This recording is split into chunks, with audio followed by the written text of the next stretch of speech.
अगला सफर भी आसान रखे घर जाके सानू मुलाजमान में यही होंगे कोई बच्चा साडा काम ऐसा सट सुट हो जाए चलो असी जी साडा शब शुबा बनया होंगे मुआशरे चो कायम रखे जे जाके बंदे ने तंग होना होंगे ना तो फिर वो पुलिस वाले जी आत्मा रोकती है ना लोगों के ये लोग तुहानू पता साडे कोई एडे सके नहीं होते अल्लाह ताला ना ਉਹਦਾ ਬਿਹਤਰ ਹੀ ਹੋਵੇ ਨਾ ਸਿਸਟਮ ਚੱਲਦਾ ਹੀ ਰਹੇ ਜਿਸ ਤਰ੍ਹਾਂ ਦਾ ਉਹਦਾ ਚੱਲ ਰਿਹਾ ਹੁੰਦਾ ਤੇ ਫਿਰ ਤੇ ਠੀਕ ਹੁੰਦਾ ਹੈ ਚਲੋ ਮੇਰੇ ਆ ਜਿੱਤੇ ਆਨੇ ਚਲੋ ਸਭ ਤੇ ਸਾਡੇ ਇਹਨਾਂ ਬਾਤ ਦਾ ਕਰਾਂ ਹੋਣਾ ਚਾਹੀਦਾ ਚਲੋ ਸ਼ੁਰੂ ਕਰੋ ਜਾਇ ਕਰੋ ਠੀਕ ਹੈ जी अस्सलाम वालेकुम लो दोस्तों इस टाइम मैं मौजूद हाँ थाना नूरकोट दे विच जिथे जनाब शहबाज चीमा DSP शकरगढ़ और सजावल नवाज पड्डा SHO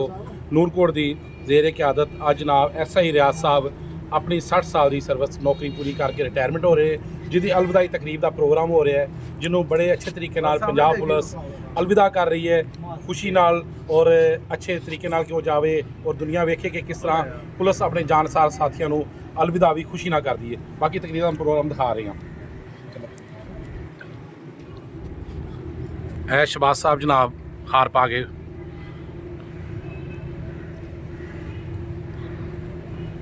SHO नूरकोट सजावल नवाज पड्डा साहब जी जी आओ जी आओ भाई जकाउल्ला साहब स्पैशल ब्रांच वालों भी जनाब खुशी का इजहार किया जा रहा है ज़बरदस्त फर्स्ट क्लास इस तरह ही साढ़े दोस्त बाब इस तरह ही अलविदा करते रहन तो हमजा साहब जनाब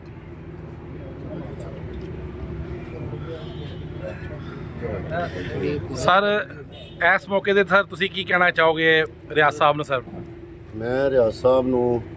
मेरे जज्बात रियाज साहब ने बड़े इस वेले खुशी दे भी ने ते इज्जत दे नाल इस महकमे चो रिटायर हो के ये वापस अपने घर नूं जा रहे हैं माशाअल्लाह इन्हां दी सेहत अच्छी है अल्लाह पाक इन्हां दी आउण वाली जिहड़ी घर दी जिंदगी है उन्होंने आसान बनाए खुशहाल बनाए ते जाके अल्लाह अल्लाह कर नमाज पढ़न अपने अल्लाह नूं याद करन अपनियां पिछलियां कीतियां गलतियां दी माफ़ी मंगन अपने बाल बच्चे च खुश रहन ਤੇ ਸਰ ਇਹਨਾਂ ਨੂੰ ਤੁਸੀਂ ਕਿਹਦਾ ਪਾਇਆ ਨੌਕਰੀ ਦੇ ਵਿੱਚ ਸਰ ਇਹਨਾਂ ਦੀ बहुत अच्छा जी मेरे 2-3 दफ़ा थाने च मुतहत रहे ने हुण भी मेरे मुतहत सन जी सर बहुत अच्छा इंसान है शरीफ आदमी है तो कभी कोई यदि शिकायत नहीं आई पब्लिक वालों कि ने कोई किसी नाल ज्यादती की हो या कैसी गल की हो जी सर सर नाल सजावल नवाज पड्डा सजावल साहब तुसी ऐसा अपनी जेर सब्जी कैसा पाया रियाज साहब ਨੂੰ रियाज साहब मेरे नाल अरसा 1 साल तो तैनात ने बहुत ही अच्छे मतहत बहुत ही अच्छे पुलिस अफसर ने जी रियाज साहब तुसी कैसा पाया इन्नी सर्विस ਦੇ ਵਿੱਚ ਪੰਜਾਬ ਪੁਲਿਸ ਨੂੰ ਕੀ ਕਹਿਣਾ ਚਾਹੋਗੇ बहुत अच्छी पंजाब पुलिस है जी अभी तो आज्ञाकारी करते रहे हर तरीके नाल ਤੇ कैसा ਤੁਹਾਨੂੰ ਮਹਿਸੂਸ ਹੋ ਰਿਹਾ ਤੁਸੀਂ ਇੰਨੀ ਸਰਵਿਸ ਕਰਕੇ ਖੈਰ ਆਫੀਅਤ ਨਾਲ ਮਾਸ਼ਾਅੱਲਾ ਘਰ ਜਾ ਰਹੇ ਹੋ हाँ जी बिल्कुल खैरियत में जा रहे हैं जी अच्छे काम करके जा रहे हैं ਜੀ ਜੀ ਭਾਈ ਜ਼ਕਾਉਲਾ ਸਾਹਿਬ ਤੁਸੀਂ ਕੀ ਕਹੋਗੇ ਸਾਡਾ 1 ਸਾਲ ਦੇ ਅਰਸੇ ਤੋਂ ਬਹੁਤ ਅੱਛਾ ਟਾਈਮ ਲੰਘਿਆ ਰਿਆਜ਼ ਸਾਹਿਬ ਦੇ ਨਾਲ ਬਹੁਤ ਅੱਛੇ ਅਫਸਰ ਰਹੇ ਨੇ ਬੜਾ ਸੋਹਣਾ ਟਾਈਮ ਲੰਘਿਆ ਜੀ ਜ਼ਬਰਦਸਤ ਜੀ ਸਰ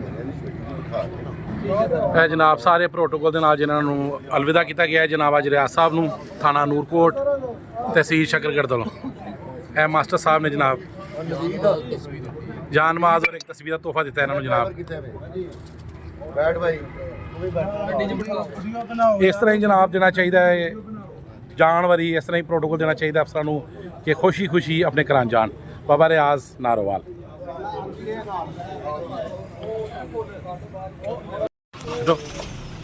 ਛੱਡੋ ਇਹ ਜਨਾਬ ਪ੍ਰੋਟੋਕੋਲ ਦੇ ਨਾਲ ਇਹਨਾਂ ਨੂੰ ਅਲਵਿਦਾ ਕੀਤਾ ਜਾ ਰਿਹਾ ਹੈ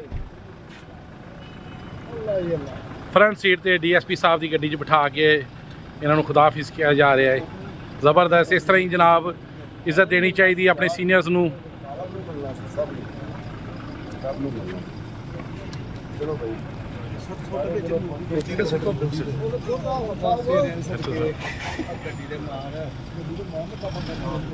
है जनाब रियाज साहब आप टी सर्विस पूरी करके अज रिटायर हो रहे हैं घर जा रहे हैं तो माशाअल्लाह खुशी का इजहार कर रहे हैं सारे दोस्त अहबाब तो जनाब खुशी का इजहार कर रहे हैं और बड़े अच्छे तरीके अलविदा कर रहे हैं और अच्छी गल है दोस्तों इन्नी सर्विस के अच्छी सर्विस की हो इस तरह खुशी नाल अलविदा करना चाहिए ਤੇ ਇਹਦੇ 'ਚ ਹੀ ਇੱਜ਼ਤ ਵੀ ਹੈ, ਇਹਦੇ 'ਚ ਬਰਕਤ ਵੀ ਹੈ। ਲੋ ਦੋਸਤੋ, ਇਹ ਅੱਜ ਮੈਂ ਥਾਣਾ ਨੂਰਕੋਟ ਆਇਆ ਸੀ। ਰਿਆਜ਼ ਸਾਹਿਬ ਅੱਜ ਸਰਵਿਸ ਦਾ ਆਪਣਾ ਹਿੱਸਾ ਮੁਕੰਮਲ ਕਰਕੇ ਘਰ ਜਾ ਰਹੇ ਨੇ। ਅੱਲਾਹ ਤਾਲਾ ਬਾਕੀ ਜ਼ਿੰਦਗੀ ਨਾਲ ਅੱਛੀ ਗੁਜ਼ਾਰੇ, ਸਿਹਤ ਦੇ ਤੰਦਰੁਸਤੀ ਦੇਵੇ। ਬਾਬਾ ਰਿਆਜ਼ ਨਾਰੋਵਾਲ।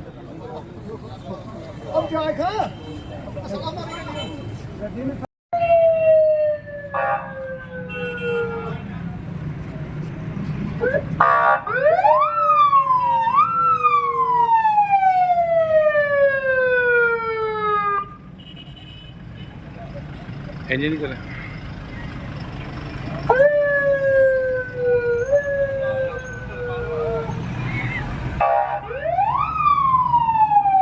ਇਹ ਜਨਾਬ ਖੁਸ਼ੀ ਨਾਲ ਅਲਵਿਦਾ ਕੀਤਾ ਜਾ ਗਿਆ ਪ੍ਰੋਟੋਕੋਲ ਦੇ ਨਾਲ।